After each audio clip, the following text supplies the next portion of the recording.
Look, be honest for a second. Have you ever opened your banking app, saw the balance, and thought, I make decent money. So why does this still feel tight?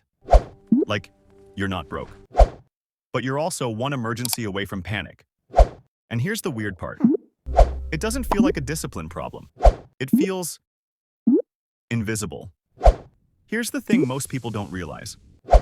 Your financial future is already being predicted, quietly, by a handful of numbers you probably never track.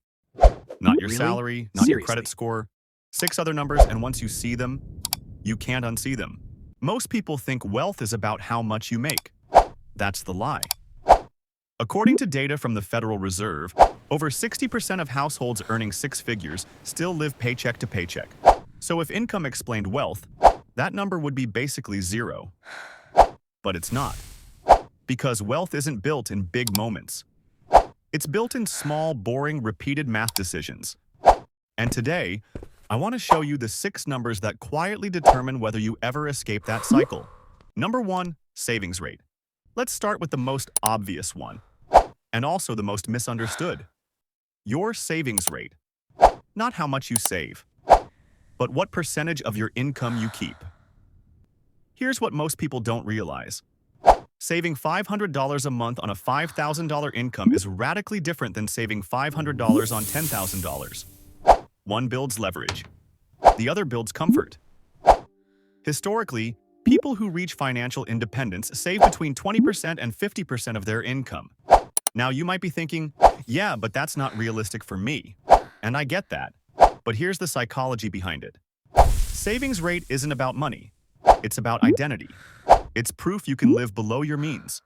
And that skill compounds faster than income ever will. Number 2, fixed cost ratio. Your salary is high. So why are you still broke? This one is sneaky. Fixed costs are the bills that show up whether you like it or not.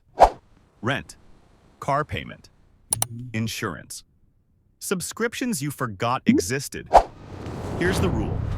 If your fixed costs are over 50 to 60% of your income, wealth becomes mathematically hard, not impossible, just slow and stressful. Here's a simple example. Person A earns $4,000 a month.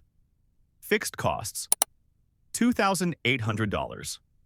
Person B earns $3,000 a month. Fixed costs, $1,200. Guess who builds wealth faster? Not the higher earner, the one with flexibility.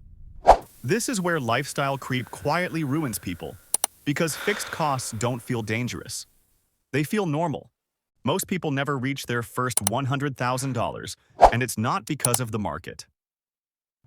Number 3, time to first $100,000. Charlie Munger used to say, the first $100,000 is a beach.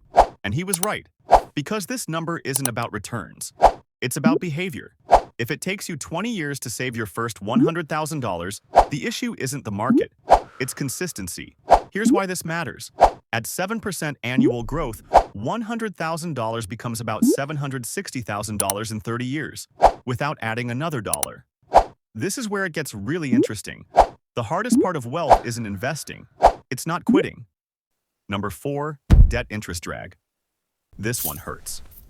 High-interest debt doesn't just slow you down. It actively works against you. If you're paying 18% on credit cards and earning 7% in the market, you're running uphill in quicksand. Now you might be thinking, but I'm investing. So, being responsible. Here's the uncomfortable truth. Mathematically paying off high-interest debt is a guaranteed return. There is no stock that beats eliminating a 20% drag. Number 5, investment contribution consistency. Everyone thinks wealth comes from perfect timing, but almost nobody wins that game. Wealth isn't built by timing the market. It's built by ignoring your emotions. People who invest monthly, especially during crashes, dramatically outperform emotional investors. Why? Because fear feels intelligent. But its expensive consistency removes decision fatigue. And decision fatigue is where most people fail. Nobody talks about this number, but it quietly controls your entire financial life. Number 6, financial runway.